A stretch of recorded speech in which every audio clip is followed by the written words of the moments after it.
All right. Awesome. How are you today? Great. How are you? I'm wonderful. I'm wonderful, and thank you for wearing the bow tie. I would have been very disappointed if you didn't. Well, you're welcome. How many do you own? I think I'm at 37 gosh. right now, so quite a few bow ties. How do you even learn how to tie them, or are they clip-ons? They're not clip-ons. I don't do clip-ons. Anti-clip-ons. I actually a YouTube video taught me. Is that right? But there aren't really any good YouTube videos, so it kind of took a collaboration of them and then a lot of like experimentation on my own. But I finally got it down to a semi-good style. Right. Well, you definitely have an interesting style. If nothing else, you stand out for your style. Right. On this show, was that part of your plan going in? Like, were you trying to create a persona? Yes, for Pip? absolutely. I mean, the past like year and a half, I was on another reality show called The Glee Project, and the biggest thing they had for me was that I could sing, but I wasn't reality TV ready, is what they called it. They said I didn't have like a marketable enough person, so I kind of spent the last year and a half like developing something that I already had interest in this sort of style, and so I just kind of amped it up a little bit and added the colors and the bow ties a little more and the suspenders. Yeah, and so it's worked out. It's much better than I thought it would. I thought it would be something unique, but now it's turned into. And it suits you great for a Pip. Yeah. Okay, if your name was Hulk or something, I don't know, but who came up with Pip? My 3-year-old nephew actually can't say Philip. My real name is Philip, and so it came out Pip. And then my college friends kind of picked up on it, and it just became a nickname. And then I just decided to use it when I came here, since it's pretty cool. It's catchy. I was just thinking, it's a good thing you weren't trying to play football or something, because I don't know that Pip would have been the right name for a football player. For sure. But it definitely works well, and you've got all these fans now. All these. What is that like to have like a fan club? Right. Well, I mean, I came from like playing like 15-person coffee shop shows to like this, and so it's been the biggest change, I think, for me, is like, especially when you like go out, and like when I was back in Atlanta, like if you went out to a restaurant, like people, because they hear you're from Atlanta, they automatically pay more attention, and then they look for you, and so I got recognized a lot, which was the strangest thing, and how many guys with bow ties and suspenders are 17 and walking down the street in Atlanta? Yeah.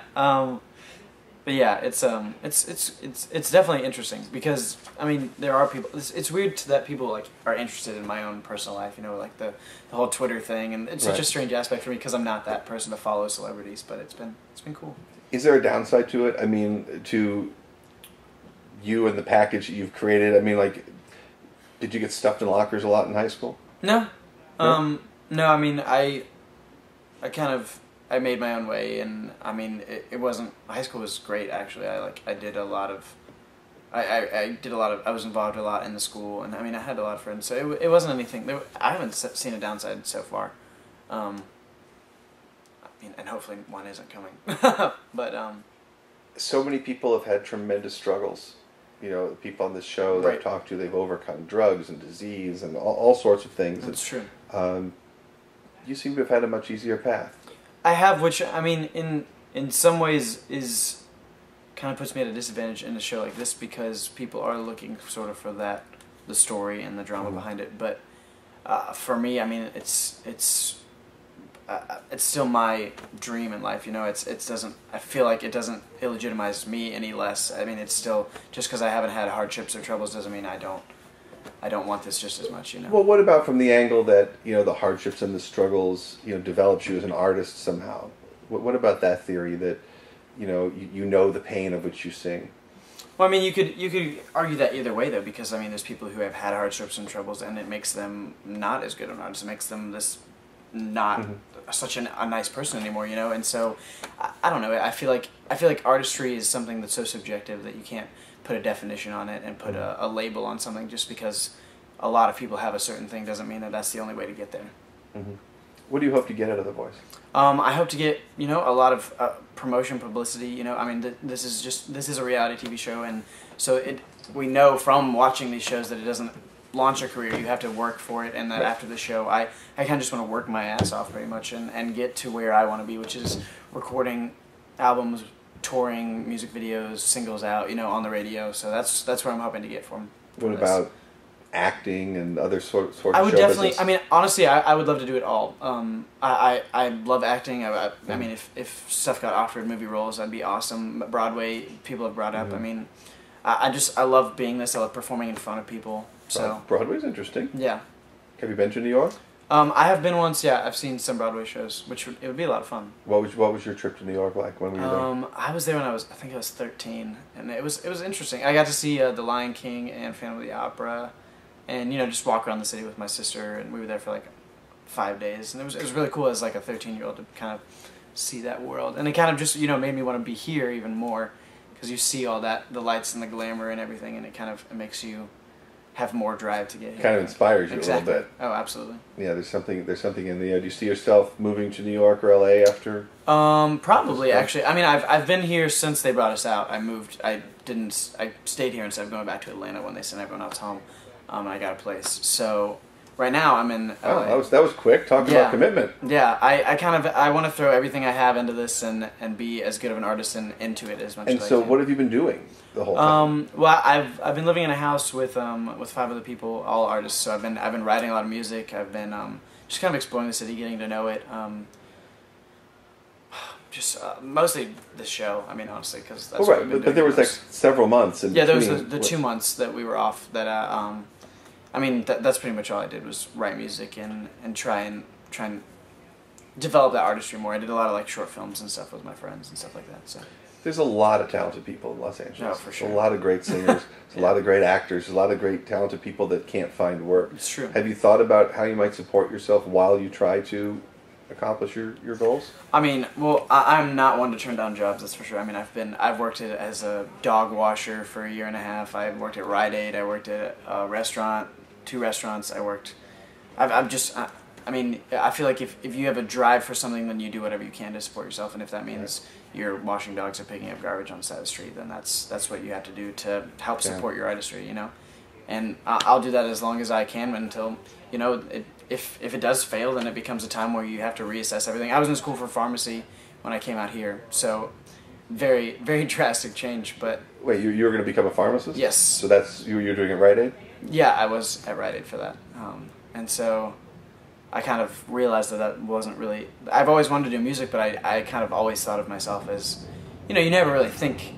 You're like, there's just tons of other people out there just as good as I am, and so when the Glee project happened, it kind of had my drive more to do stuff like this, and I did drop out of school and kind of focus my entire attention on this because I was like, you know what, I've come so close, and I think I really can do this. Did you graduate? No. I'm 19, so I made it through a year. Oh, you're talking to drop out of college? College, yes, sir. Where were you going to college? Samford University in Birmingham, Alabama. Yeah, so. Sure. Yeah. Sure. I lost my question. I can't remember what my question was. So tell me a little bit. Oh, I know. I was going to ask you with the Glee project. Mm-hmm. Why did you choose to do that show and then now do it? In other words, where's reality television fitting into this? Honestly, that show, I went and did it because one of my friends was like, hey, I'm going to go audition, I need someone to drive with me, and I was very frustrated, and I was like, I don't want to do this, but no one else would go with her, and so I was like, fine, I'll drive, and we drove from Birmingham to Dallas, Texas, and it was a long drive, and then she ended up not making it, I made it through, came out here, made it through a good part of the show, made like the top 25, and then they sent me back home, and I was like, I think this is what I want to do, so this past summer, I kind of worked a lot on doing coffee shops and doing little shows, like trying to build up my local fan base a little bit. And then I saw a commercial for The Voice. The local 11 Alive News in Atlanta did a semi-mock voice competition to go into the front of the line for the cattle calls, the big auditions for The Voice. And so I saw that commercial on TV, and my best friend's brother actually made fun of it and was like, "Oh, you're gonna go do another reality show?" And I was like, "Yeah, I am." So now I'm kind of rubbing that in his face a little bit, but that was kind of how I got. Because there's a lot of people who go from one reality show to the next reality show. Right. I mean, they just bounce around. The few people actually on this show who have auditioned or performed on multiple shows. It's almost like a full-time job for them. Yeah. You never tried out for American Idol or anything? I didn't because before the Glee project, I thought I was going to go into pharmacy and do this on as a hobby on the side. Pharmacy is a good job, so I would be able to support a side hobby of music, Right. And once the Glee project happened, I was just like, I've always wanted to just do this, and I was like, this is the time to focus all of it, and I've left everything behind and kind of put my everything into this. So. You still watch Glee? A little bit, on and off. Sounds exciting without you on it, right? Yeah, of course. All right, my friend. Well, thank you so much.